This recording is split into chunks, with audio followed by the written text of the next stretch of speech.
Okay, and welcome to Module 11, a step-by-step guide to writing advantages and disadvantages essays. This is the second to last module, so you're nearly there. Keep going, and let's get going with what we're going to do in this module. So first of all, we're going to look at what an advantages and disadvantages question is. There are two different types of advantages and disadvantages questions, so we need to look at the difference between those two and how to quickly tell the difference. And this will affect how you answer the question and the structure that you will use. So we're going to give you two different structures, one for type 1 and one for type 2. And we're also going to give you, of course, examples for each of the two different types. We're going to go through everything step by step with you. So what is an advantages and disadvantages question? So here are two sample questions that Cambridge have produced, and let's read the first one. Today, more and more tourists are visiting places where conditions are difficult, such as the Sahara Desert or the Antarctic. What are the benefits and disadvantages for tourists who visit such places? So it doesn't say advantages and disadvantages. It says benefits and disadvantages. It might say advantages and disadvantages. It might say benefits and drawbacks. It might say positives and negatives. They're all the same thing.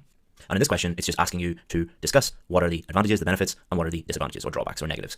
Let's have a look at the second one. Some teachers think that international student exchange would be beneficial for all teenage school students. Do you think its advantages outweigh the disadvantages? So this is still an advantages or disadvantages question because it says advantages or disadvantages. Again, it might say positives or negatives. It could say, do you think the benefits outweigh the drawbacks or something like that? But it is still an advantages and disadvantages question. But it's a slightly different type. Now, don't worry, we're going to go through the two different types and show you how to answer those two questions. But overall, these are advantages and disadvantages questions. So what are the two different types? So this is the first type. Some people think that computer games are bad for children while others believe they are useful. Discuss the advantages and disadvantages of computer games. So this is type 1. This is where they're telling you just to tell us what are the advantages and what are the disadvantages. They're not talking about whether they outweigh one another or whether there are more than one another. It is just what are the advantages and what are the disadvantages, or what are the positives and what are the negatives, or what are the benefits and what are the drawbacks. So that is type 1, and that is really easy to answer. The second type, they are also very easy to answer, but many students, when they see them, they get very panicked and they make the type 2 advantages and disadvantages question way more difficult than it needs to be. I would strongly recommend not getting frustrated and not making the type 2 advantages and disadvantages question more difficult than it needs to be. Just follow the structure that we're going to give you and you will be absolutely fine. So let's have a look at one type 2 question. Some people think that computer games are bad for children while others believe that they are useful. So I've included exactly the same question statement. Does this situation have more advantages or more disadvantages? So this is a slightly different question. They're not asking you what are the advantages and disadvantages. They're asking you if there are more advantages and disadvantages. So it's asking you to give your opinion on this, to give your viewpoint on this, to give your position on this. Let's have a look at another one. So exactly the same question statement. Some people think that computer games are bad for children while others believe that they are useful. Do you think that the advantages outweigh the disadvantages? So the first one here is type 1, where it will always just say, what are the advantages and disadvantages? Type 2 will say something like this. It will say, does the situation have more positives or negatives? Does this have more advantages and disadvantages? Or do you think that the advantages outweigh the disadvantages? So these two questions are type 2. This question is type 1. Even though it has slightly different language, they are both type 2 and they will both be answered in the exact same way with the same structure. And I'll answer common questions about these two because some people get very confused between these two, but there really is no difference. Don't worry, we'll talk about that. So type 1, this is where they're just asking you a straight advantages and disadvantages question. So you must do two things to answer the question properly. You must discuss the advantages and you must discuss the disadvantages. And it will normally always say plural, all right? It will normally always say advantages, plural, and disadvantages, plural. You're not guaranteed that they will always have plural. Sometimes it might be singular. It will be quite rare, but you should be ready for anything. And the golden rule is always answer the question. So if it has plural, give them 2. If it has plural disadvantages, give them 2. If it has just discuss the main advantage and the key disadvantage or something like that, then you would just give them 1. But because the singular ones are so rare, we're not going to give you a detailed structure for that, and because it probably won't come up, but we'll give you a detailed structure for this one. You do not have to give your opinion because your opinion or your position or your viewpoint will be what you think the advantages and disadvantages are. So when they are saying, basically what they're saying is, what do you think the advantages and disadvantages of this are? What is your position on the advantages or disadvantages? What is your viewpoint on what the advantages and disadvantages are? What is your opinion on what the advantages and disadvantages are? So what you will not do is give any opinion on these as to which one you prefer or which one you think is stronger or anything like that. You will just say, this is what I think the advantages are. This is what I think the disadvantages are. You're not going to give any opinion apart from that. Type 2 is slightly different. So these are essentially asking you the same thing. So many students will look at this and misinterpret what this is actually asking you to do. So some students will look at this and think, are they asking me to count the number of advantages and count the number of disadvantages and then say numerically, like, okay, there are 7 advantages and there are only 4 disadvantages? No, they're not saying that. When you are asked something like this in English, the person is not asking you to count the number of advantages or disadvantages. It is asking you to think about the strength. Which side do you think is stronger? So do you think the advantages outweigh the disadvantages? This is asking you the exact same thing. Which one do you think is stronger? So it is acknowledging that there are always advantages and disadvantages for this situation. Like most situations in the world, there are always advantages and disadvantages, but normally there will be one side that you prefer, one side that you think is stronger, and that is what it is asking you to do. So we must do just one thing here, okay? So in the previous type 1 question, all we need to do is do two things. These are the advantages and these are the disadvantages. So for this one, we just need to give our opinion about whether there are more advantages than disadvantages. So either say there are more advantages or there are more disadvantages. So super simple. When you see a question like this, as long as you state, I believe that there are more advantages, or you won't do two things. You'll say, or I believe there are more disadvantages, then you will be fine. Don't worry. I know that it's a little bit confusing because you have to mention both. And how are you going to structure that? Don't worry. We will show you exactly what you need to do. Another very common thing that many students have done in the past is they will quickly look at this module and not really sit down and think about it. And then they will send us an email and they'll say, I don't understand any of this and I'm very confused. You're not confused. You just haven't taken the time to sit down and clearly think about this. The same with any part of this course.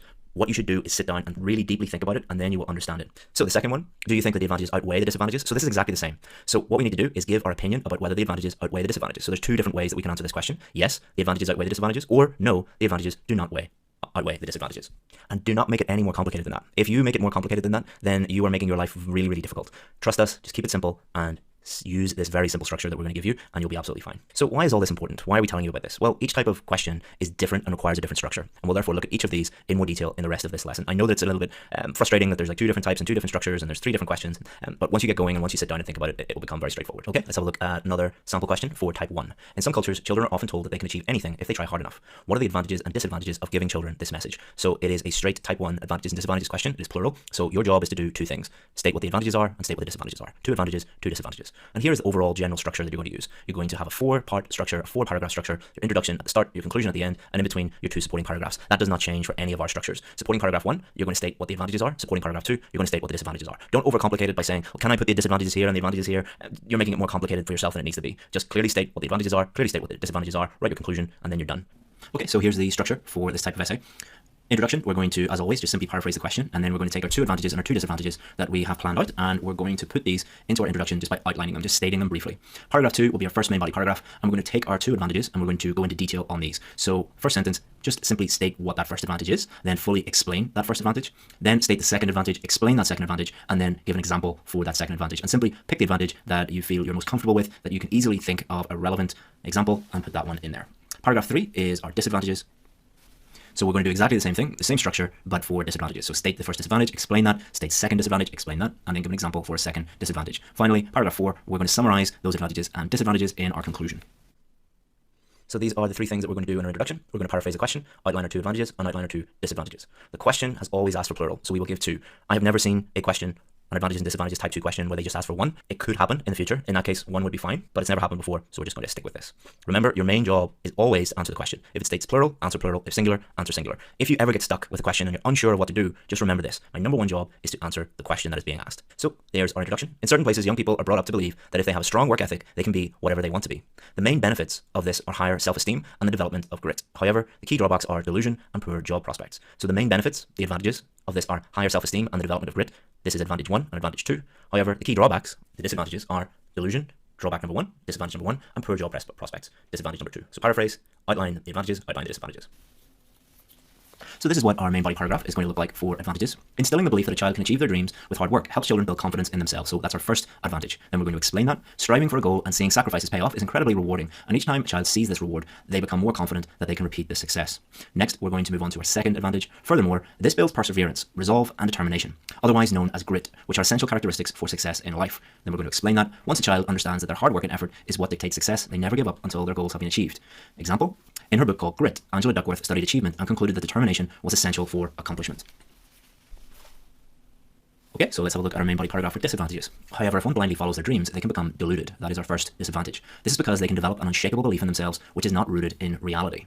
Our second disadvantage. Another disadvantage is that people with this mindset can get stuck in jobs with meager salaries.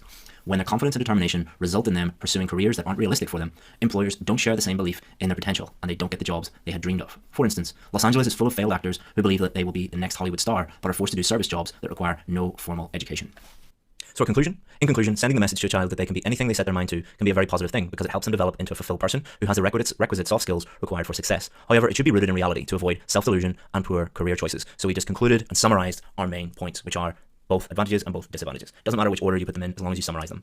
So as you can see, that's a very straightforward structure, and if you learn that and follow that, you'll be fine with type 1 advantages and disadvantages questions. Type 2, some people think that computer games are bad for children, while others believe they are useful. Do you think that the advantages outweigh the disadvantages? So they're asking you which side is stronger. So the structure we're going to use, as always, a 4-paragraph structure. Introduction at the beginning, conclusion at the end. The supporting paragraph is, number 1, the side you disagree with. So there's going to be 2 sides. There's going to be advantages, and there's also going to be disadvantages. Pick one side that you agree is strongest, and one side that you disagree with that you do not think is strong. So if you think that the advantages are not as strong as the disadvantages, you would put advantages here, and you put disadvantages here. And again, don't overcomplicate this. Just understand that there are 2 sides. There are advantages and disadvantages. Pick which one you agree with that is the strongest. Do you think that advantages are strongest, or do you think disadvantages are strongest? In other words, I agree that the advantages outweigh the disadvantages, or no, I think that advantages do not outweigh the disadvantages. So deciding your opinion, think about which side is stronger, not which one has more. So you're not thinking about, well, this side has 4 and the other side has 3. Which side is stronger? Imagine it fast, do the advantages of traveling by private jet outweigh the disadvantages? So the advantages of traveling by private jet is it's unbelievably luxurious, convenient, saves you a huge amount of time, it's very flexible. Most importantly, you don't have to fly with other people. I think that's the main advantage. But even though there are, and you can continue on and on and on, there's champagne and the air stewardesses are nicer to you and the pilot comes out to speak to you and, there's maybe hundreds of advantages. But you probably do not fly by private jet. Like the rest of us, there's a huge disadvantage, which is it costs an unbelievable amount of money. So even though there is only one disadvantage, the disadvantage is way stronger for the vast majority of people on this planet. There are advantages, there are disadvantages, but this is stronger. If you are a billionaire, this is much stronger because this doesn't really mean much to you. $50,000, $100,000 is nothing, but this is much stronger for you if you're a billionaire. I don't think any of us are billionaires. If they probably don't have to do the IELTS test. So I'd say for most people, they would say the advantages of traveling by private jet do not outweigh the disadvantages because the disadvantage is money. Okay, so let's have a look at the structure for this one. So in the introduction, as always, what we're going to do is we're going to paraphrase the question. And then what we're going to do is we're going to say although plus the side you disagree with, plus your position, plus the main reason. Don't worry if that is a little bit confusing right now. What we're going to do is show you samples and everything, so don't worry about that. And as always, if you need any help, just get in touch with us. But try and look at the samples and everything to understand first. It should be very clear. Paragraph 2, what we're going to do is we are going to start off with the side that we disagree with, the weak side. It's important that you start your first main body paragraph with that one because the structure won't really make sense if you do it the other way around. So the topic sentence, state main idea for disagree side. So this is the main idea for that weak side. Explain that, give an example, and then what we're going to do is we're going to put our own personal opinion in there. I'll show you how we will do that in the sample. Paragraph 3, we're going to put the agree side or the strong side. We're going to state the main idea for the agree side in the topic sentence, explain, example, and then opinion. All right, so we're going to give our personal opinion at the end there. Paragraph 4 is a conclusion, which is going to be summarize main points and state position clearly again. Okay, let's have a look at our type 2 introduction. Some people think that computer games are bad for children, while others believe that they are useful. Do you think the advantages outweigh the disadvantages? Many people believe that video games are not suitable for children, while many others think that they help their development. Although they can help build coding skills, I believe the drawbacks outweigh the benefits because they harm social skills. So we have paraphrased the question. Although they can help build coding skills, I believe the drawbacks outweigh the benefits because they harm social skills. So let's have a look at a second one. Many people work long hours, leaving very little time for leisure activities. Does this situation have more advantages or more disadvantages? So many workers decide to dedicate themselves to their jobs, but this means they have fewer hours of free time. So we have paraphrased the question. Although, okay, so we're going to always start it with although. This can help their careers, all right? So we're going to state that in there. So that is the weak side. So although plus the weak side, now we're going to state the stronger side. I believe that there are more drawbacks because why are there more drawbacks? It will negatively impact their health. Okay, so the weak side is it can help their careers and the strong side is it's bad for their health. Okay, so although plus weak side, I believe there are more drawbacks because stronger side. So as you can see what we've done there, paraphrase question, although plus side you disagree with, the weak side, plus your position, what you think, plus the main reason for that strong side. Okay. Next we're going to take this side that we disagree with and we're going to put it into our first main body paragraph. So the first main body paragraph, this is our introduction. So I would always look back at the introduction because what you're going to do is, although this can help their careers, okay, this is the one that I'm going to put now into my topic sentence. This will mean that you don't get lost and it will mean that everything is nice and coherent and cohesive. The main reason people work extra hours is to gain a promotion, all right, to help their careers gain a promotion. We're going to have to explain this now. In many jobs, an employee is in competition with their colleagues, and those that achieve the greatest productivity are most likely to be promoted. That is our explaining that. For instance, Elon Musk demands that his employees at Tesla and SpaceX work 7 days a week, and those that cannot maintain that pace are very unlikely to remain with the company. Okay, so an example to support that main idea.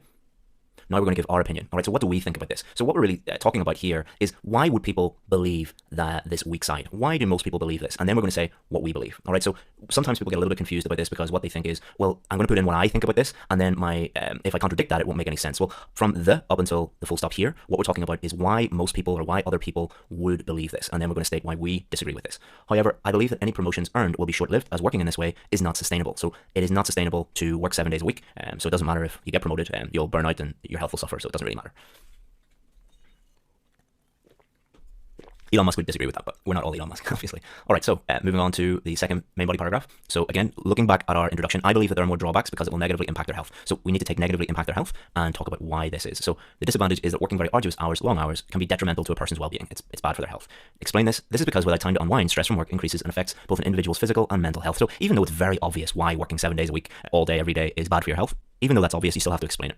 For example, many lawyers leave the profession well before retirement because of the negative health implications of being expected to work more than 80 hours per week. And this is very common, not just amongst lawyers, but any profession where you have to work very, very long hours, and that is just the norm, that is the culture. So, for example, investment bankers work extremely long hours, and most of them never make it to retirement. Same with lawyers. Many doctors leave the profession, especially if they work in somewhere like the emergency room or something like that, where they're just working all the time. So it's very common. You can pick any profession. Entrepreneurs, a lot of them retire early as well, because most business owners have to work 80, 90, 100 hours a week. Well, most good ones anyway.